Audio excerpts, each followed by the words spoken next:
warahmatullahi wabarakatuh. Halo para pengajar hebat, siap mengeksplorasi hal baru. Perkenalkan, saya Nawang Indrawati. Kali ini kita akan mencoba untuk mengolah e-learning sebagai pengajar. Kita akan mencoba untuk menambahkan kursus, menambahkan file, dan juga menghapus file, sehingga mempermudah pengguna untuk menemukan materi yang mereka butuhkan. Yuk, ikuti langkah-langkahnya. Halo semuanya, pada video kali ini kita akan mencoba untuk menambahkan kursus di platform e-learning Raudatulon. Tutorial ini akan memandu kita agar dapat menambahkan kursus dengan mudah. Yuk, kita mulai. Pada langkah pertama, pastikan kita sudah masuk ke akun Raudatulon. Jika belum, silahkan login dengan menggunakan username dan password yang sudah terdaftar. Pada bagian kanan atas ada tulisan login, bisa kita klik. Nah, di sini kita dapat menggunakan username dan password yang sudah terdaftar. Di sini saya sudah terdaftar sebagai admin dengan username Nawang dan password sudah terisi. Selanjutnya kita masuk. Nah, setelah kita berhasil login, kita akan diarahkan ke dashboard. Nah, pada tampilan dashboard kita dapat melihat beberapa blok nih. Ada blok kalender, ada blok garis waktu atau timeline, dan juga blok kursus yang sudah tersedia di e-learning Raudatulon. Sekarang kita akan mencoba untuk menambahkan kursus, yang mana di sini sudah tersedia kursus bahasa Indonesia, teknologi informasi dan komunikasi, dan juga matematika. Nah, untuk menambahkan kursus, kita dapat langsung mengklik kursus saya yang berada di bagian atas. Sebelum menambah kursus, kita aktifkan terlebih dahulu mode edit.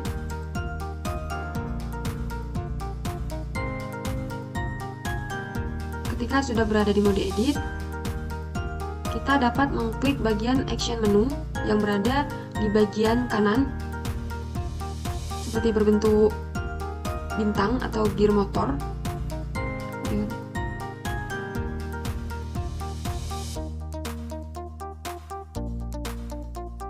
Klik action menu. Untuk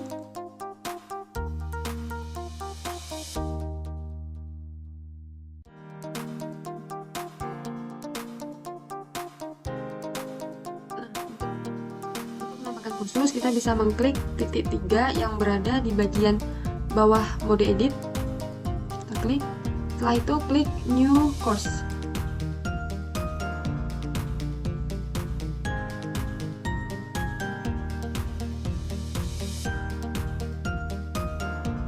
Setelah kita berada di halaman new course, kita dapat mengisi course full name. Di sini kita memberikan nama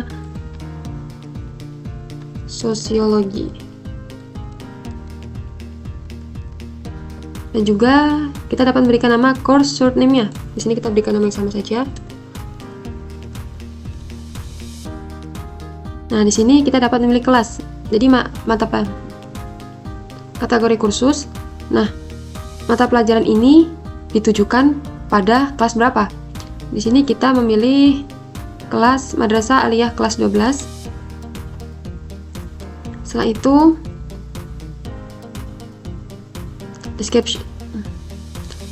description ini bersifat opsional, bisa diisi ataupun tidak.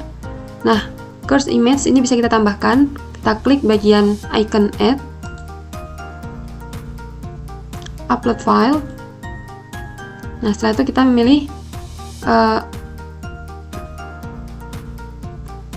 kita memilih image untuk course sosiologi.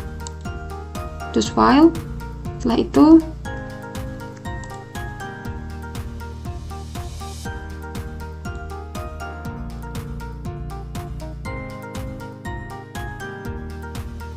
kita memiliki BG sosiologi. Kita pilih, setelah itu kita klik open. Kita harus memastikan bahwa gambar yang sudah kita pilih sudah masuk di bagian lampiran. Setelah itu kita unggah file.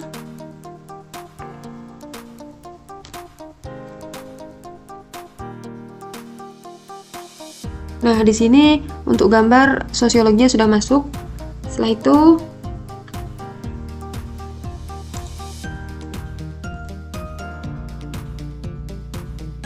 kita dapat menambahkan jumlah bagian ini seperti topik. atau pertemuan. Di sini kita menambahkan 8. Apabila sudah selesai, dari nama, untuk deskripsi ini bersifat opsional, dan juga background sudah,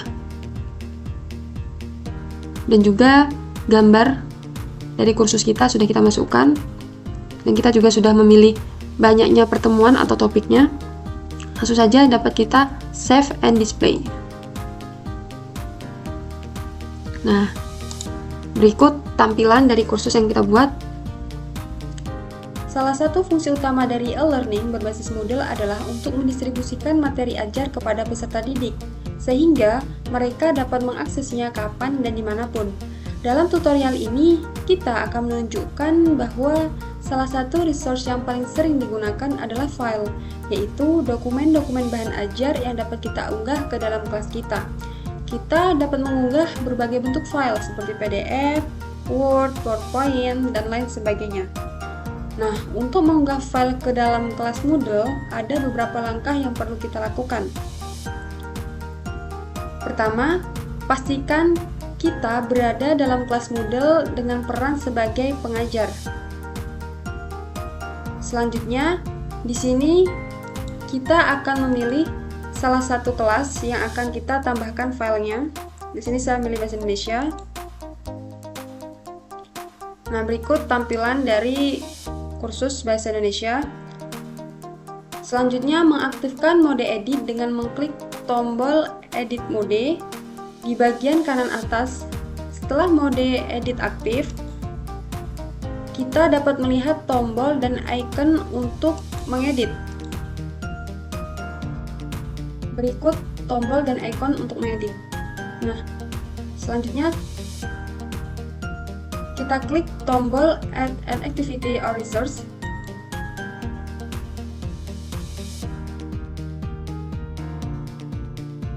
Di sini nama filenya yaitu Pengantar Bahasa Indonesia. Kita juga dapat menambahkan deskripsi. Untuk deskripsi ini dia bersifat opsional, bisa kita isi ataupun tidak. Di sini saya beri keterangan.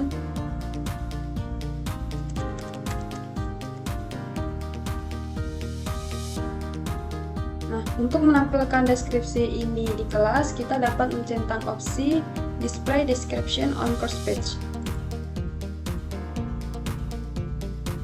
Nah, untuk mengunggah file seperti PDF, Word, ataupun PowerPoint, di sini kita dapat mengunggah file tersebut. Yang pertama, kita mencari icon Add. Kita dapat mengkliknya.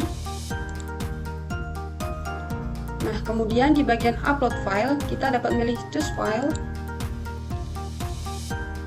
Sebelum mengupload file yang akan kita letakkan di dalam kursus, kita harus memastikan bahwa file kita letakkan di tempat yang mudah kita temukan. Di sini saya akan memilih Word Bahasa Indonesia.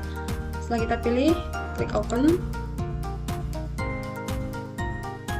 Nah, kita harus memastikan bahwa nama file tersebut muncul di bagian attachment sebelum melanjutkan. Nah, di sini nama file sudah muncul, yaitu Bahasa Indonesia. Selanjutnya kita mengklik Upload this file. Nah, setelah file sudah selesai di-upload, ada beberapa pengaturan yang umumnya bisa kita lakukan, ya, seperti appearance. Nah, jadi di sini kita dapat menampilkan link untuk mengunduh file atau menggunakan embed untuk menampilkan file secara langsung di layar e-learning. Nah, di sini kita menggunakan automatic atau embedded yang mana untuk menampilkan file secara langsung di layar e-learning. Di sini ada pilihan juga. Nah, jika kita ingin memastikan peserta didik telah mengakses file, kita dapat menggunakan activity completion. Di sini kita memilih show activity as complete when conditions are met.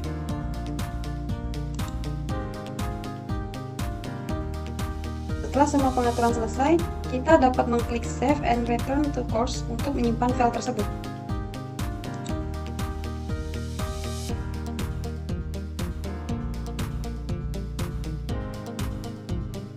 Nah, di sini sudah terlihat file yang sudah kita tambahkan lagi, yaitu Word dengan nama file yaitu pengantar bahasa Indonesia, dan deskripsi yang sudah kita tambahkan yaitu mengenal bahasa Indonesia. Selanjutnya yaitu ada cara kedua, yaitu dengan menggunakan drag and drop untuk mengunggah file dengan lebih mudah. Nah, pastinya kita harus memastikan bahwa kita selalu berada di dalam mode edit. Untuk melakukannya, di sini layar saya bagi dua terlebih dahulu. Kita membuka lokasi penyimpanan file yang akan kita unggah. Nah, setelah itu kita membuka lokasi penyimpanan file di laptop kita. Di sini kita memilih tadi sebelumnya yaitu pengantar bahasa Indonesia yang berbentuk Word. Nah, selanjutnya kita memilih yang berbentuk PDF dengan menggunakan drag and drop. Kita pilih filenya. Nah, selanjutnya kita tambahkan sini. Menunggu masih loading tergantung koneksi jaringan dan besarnya file yang kita unggah. Setelah diupload, maka file yang selesai diupload tadi maka akan bersama dengan file Word yang sebelumnya sudah kita upload dengan cara manual. Selanjutnya di sini kita akan mencoba cara bagaimana untuk menghapus file yang mungkin sudah tidak diperlukan. Di sini kita mencoba menghapus file yang sudah kita upload tadi. Di sini kita menghapus file bahasa Indonesia dengan tipe Word. Dan jangan lupa untuk selalu menghidupkan mode edit agar kita dapat mengubah tampilan yang berada pada e-learning. Jadi kita klik titik 3 pada bagian kanan dari file. Nah, di sini ada beberapa pengaturan. Di sini kita pilih yang paling bawah yaitu delete. Kita klik. Nah, selanjutnya kita klik delete. Maka file yang tadi kita pilih untuk dihapus sudah tidak berada pada lokasi sebelumnya.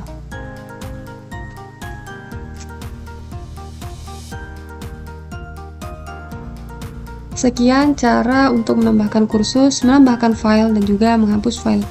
Semoga semua yang sudah dicoba bermanfaat bagi kita semua. Dan saya akhiri, wassalamualaikum warahmatullahi wabarakatuh.